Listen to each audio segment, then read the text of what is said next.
Good evening. I'm John Batchelor. This is the John Batchelor Show.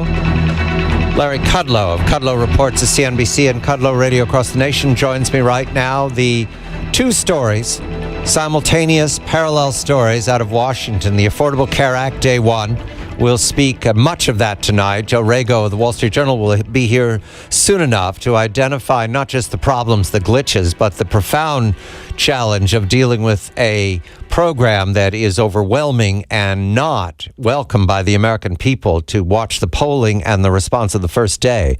However, Larry, a very good evening to you. I begin with our colleague David Drucker of the Washington Examiner. This has to do with the second story that's parallel, the continuing resolution battle on the Hill between the House and the Senate, the Republicans, the Democrats, parts of the Republicans.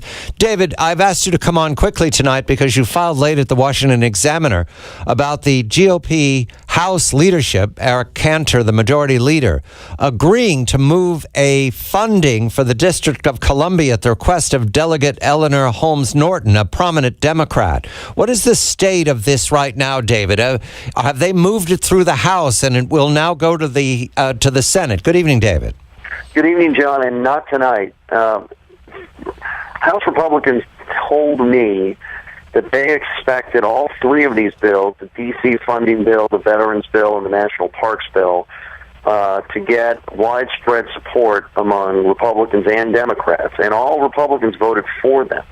But after President Obama issued his veto threat and Senate Democrats said they would be dead on arrival, most House Democrats did not vote for them. Now, why did this matter in a majority Republican House? Because Republicans tell me, assuming that Democrats would vote for this, they scheduled a faster vote process under what we call in the House suspension of the rules. There was no vote on a rule to govern debate, and therefore it required two-thirds passage for these bills. And so they all failed because they got more than 217, but less than two-thirds. Now, Republicans tomorrow, really liking the PR narrative here, first of Democrats voting against these three things, but also the narrative of passing them to show that they want to lessen the impact of government shutdown.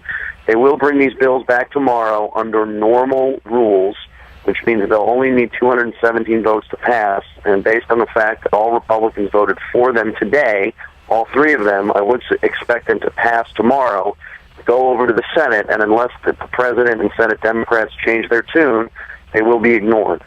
Larry? Well, I don't have any problem with funding D.C. government. I do, however, David, have a problem with the Republican strategy, these short-term spending bills. I think it's so far outside the budget process, and you can't run a government this way, and you can't pick out winners and losers. And what they should be doing is sitting down around a conference table and hashing out the 13 appropriation bills that comprise the U.S. budget. I think that's what they should be doing. And I think that GOP may be clever in the sense of, winning some points on the D.C. government. Maybe they will, maybe they won't. But I think this is all still part of the continuing resolution and somehow the defunding of Obamacare. And it doesn't work. It's not going to work. They lost those votes. The red state Democrats voted with their own party. And I think it's time to change. I think the Republicans in the House and the Senate should change. I think they should move back and punt. Even Alabama University has to punt from time to time.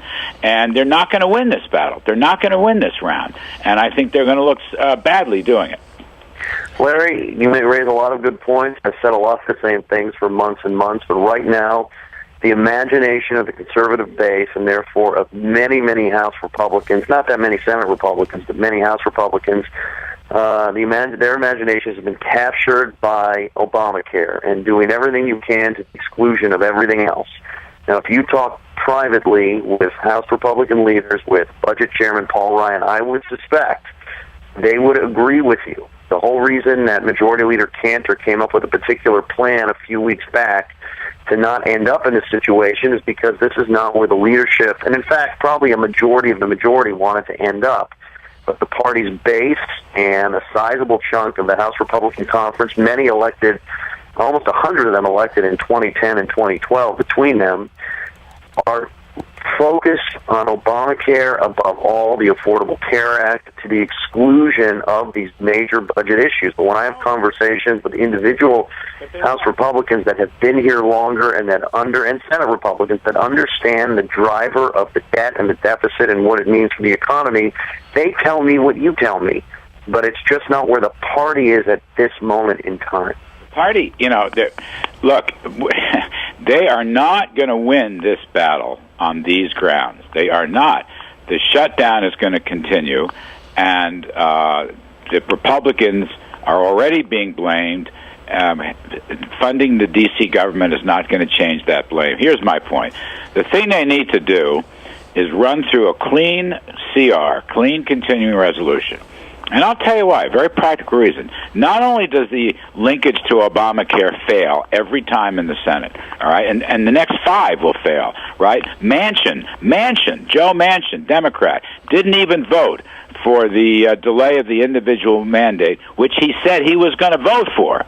All right, and I tweeted that today, and I got calls from his people. We got to talk to you. Got to talk to you. They don't have to talk. They just didn't do it. Neither did Pryor. Neither did Hagan, and the others.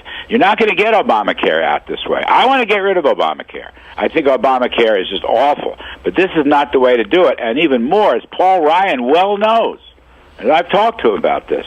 This battle of the budget is going to bleed into the battle over the debt ceiling.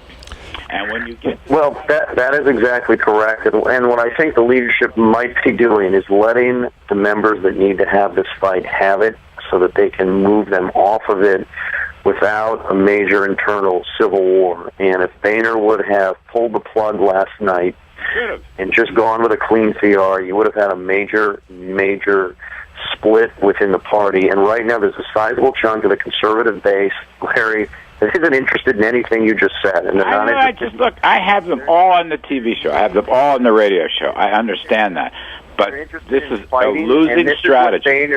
This is what Boehner is trying to manage, the desire to fight, and he's trying to move them to a place where they can also fight. David, we need a timeline. What's the best effort you've seen today of a timeline of this fight right now? Friday afternoon? I'm not sure. The Capitol's quiet tonight. Both sides are dug in, and I think it's possible by late in the week something could break.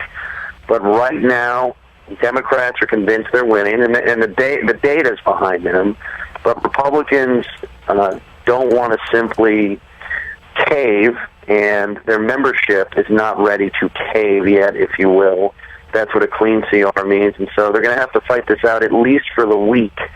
I think that a lot of House Republicans are going to have to see that they're not winning this. Right now, despite all the polling, a lot of them, not all of them, but a lot of them feel good about this. They need to get to a place where they understand political reality. David Drucker of the Washington Examiner, Larry Kudlow, CNBC's Kudlow reports much ahead about the CR, the debt ceiling, and, of course, the Affordable Care Act. I'm John Batchelor.